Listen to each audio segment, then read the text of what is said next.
Bom dia, boa tarde, boa noite, galera! Uou! Vamos ver o nosso capítulo.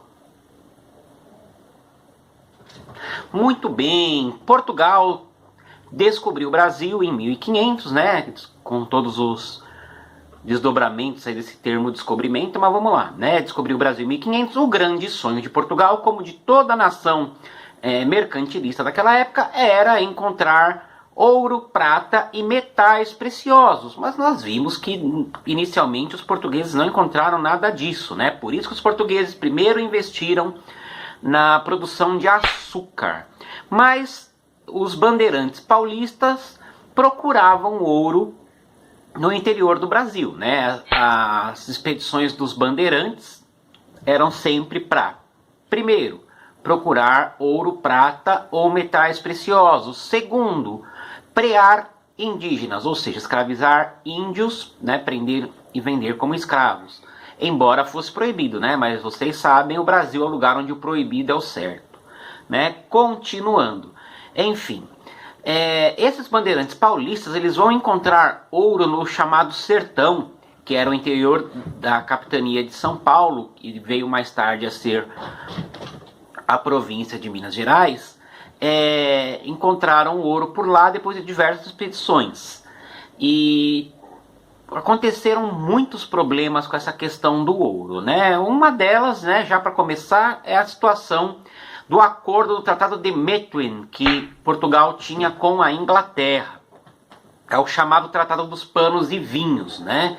Que os ingleses venderiam tecidos aos portugueses, os portugueses venderiam vinho aos ingleses, né? Mas no final das contas, os ingleses compraram vinhos portugueses, né? O vinho do Porto é bem apreciado até na Inglaterra, mas não no volume que os portugueses importavam de tecidos dos ingleses, né? Resultado, esse pano inglês foi pago com ouro do Brasil. Pois é, se Portugal acabou ficando dependente da Inglaterra comercialmente, o Brasil também, né? Continuando, então esse ouro foi encontrado, só um minutinho, gente. Esse ouro foi encontrado aí no interior, também na região onde hoje é o estado de Goiás, né? Avançando ali no século XVIII e indo mais para o interior. E assim, quando o ouro foi encontrado, acabou Portugal e acabou o resto do Brasil.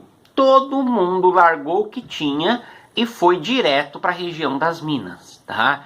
Portugal teve que, inclusive, conter a imigração para o Brasil, porque senão Portugal ia ficar totalmente vazio. Foi a chamada febre do ouro. E aqui, na colônia, né, no Brasil, o país também sofreu um deslocamento gigante de pessoas. Todos foram para a região das Minas. Detalhe, a região das Minas não tinha estrutura nenhuma para receber tanta gente. O que aconteceu lá foi uma grande fome, porque as pessoas não tinham alimentos disponíveis. Houve relatos de gente que acabou comendo cachorro, comendo gato, né, gatos? Acabaram comendo gato, cachorro, porque não tinha carne, não tinha arroz, não tinha feijão. Resumindo, um caos. Outros problemas também. Os paulistas desejavam exclusividade na mineração. Por quê? Porque foram eles que encontraram as minas. Mas a coroa portuguesa não se importava nem um pouco com os paulistas desejarem exclusividade. Por quê? Porque a coroa portuguesa cobrava o quinto, que era 20% de todo o ouro que fosse encontrado. Para a coroa portuguesa, quanto mais ouro fosse encontrado, mais impostos ela cobraria. Então, na cabeça da administração portuguesa, problema dos paulistas, que foram eles que encontraram. Então, houve conflito armado entre paulistas e entre portugueses. Os portugueses eram chamados de emboabas pelos paulistas, né? Porque os paulistas da época não sabiam falar direito o português. Eles falavam muito mais o tupi. Então, emboaba quer dizer tanto ave de pé emplumado quanto forasteiro, né? Então, houve uma guerra entre portugueses e paulistas. Os paulistas aceitaram se render, mas aí eles foram traídos. Eles foram tomaram as armas dos paulistas, jogaram eles num buraco e taparam com cal. Tanto que a região ficou conhecida como Capão da Traição. E aí foi se continuando, né, essa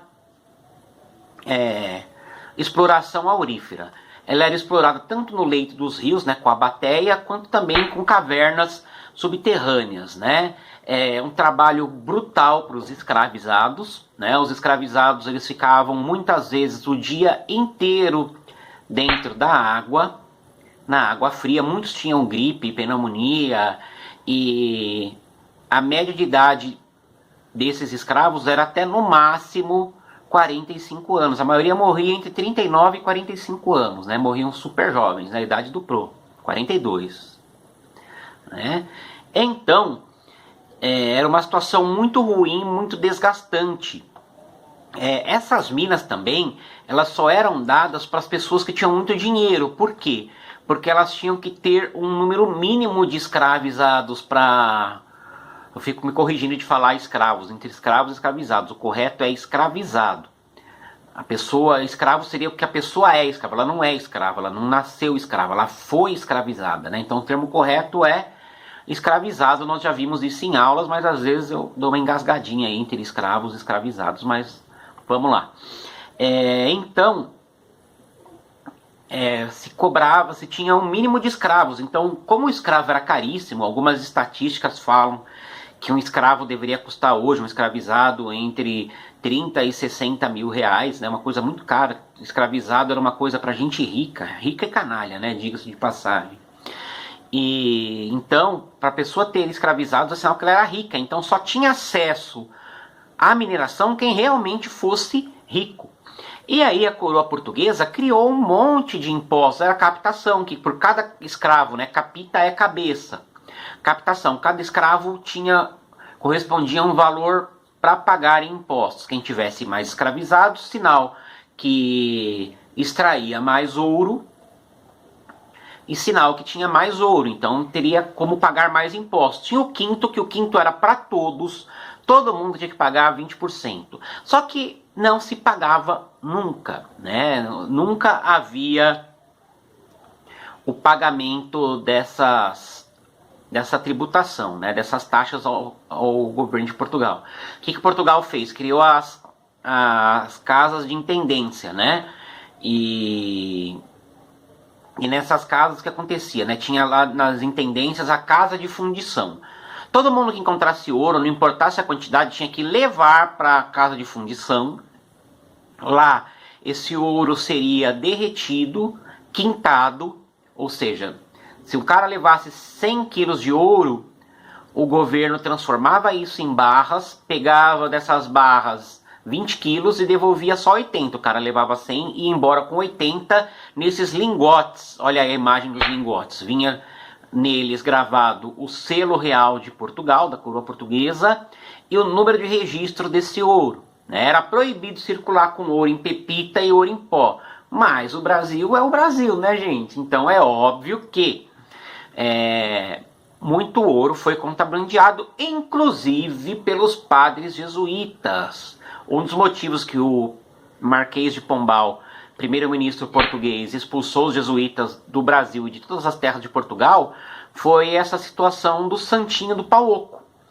Os jesuítas faziam estátuas de santo com fundo falso. Dentro eles colocavam imagens de santos de madeira. Dentro eles colocavam pepitas de ouro e mandavam direto para a sua sede lá na Espanha. Por isso que aqui no Brasil aquelas pessoas que parecem santinhas, mas na verdade não são, né, são o contrário, recebem essa alcunha, né, esse apelido, essa brincadeira de santinho do pau oco, tá? Então, essa questão dos impostos era uma bagunça. Havia muito contrabando e enfim, né? Acho que mais se contrabandeou ouro do que se recolheu o quinto. E aí Portugal, para tentar minimizar esse problema das casas de fundição, criou a derrama. Pois é, a derrama. O que era a derrama? Por ano, os mineiros tinham que pagar 100 arrobas de ouro para a coroa portuguesa, né? Arroba é uma medida que é para ser usada em objetos ou animais, né? para ser usado no ouro, para ser usado em gado, né, em boi. Só um imbecil para pesar seres humanos em arroba, né? Tem que ser muito imbecil para comparar um ser humano com um peso em arroba. Arroba é para objeto e para animais. Então, 100 arrobas, ou seja, cerca de 1.500 quilos de ouro por ano, todos os mineiros tinham que se juntar para pagar. Detalhe, o ouro é um recurso mineral não renovável. Então, todo o ouro que você extrai, ele não volta. Com o passar, chegando ao final do século XVIII, já não tinha mais o ouro para pagar a derrama. Então, as tropas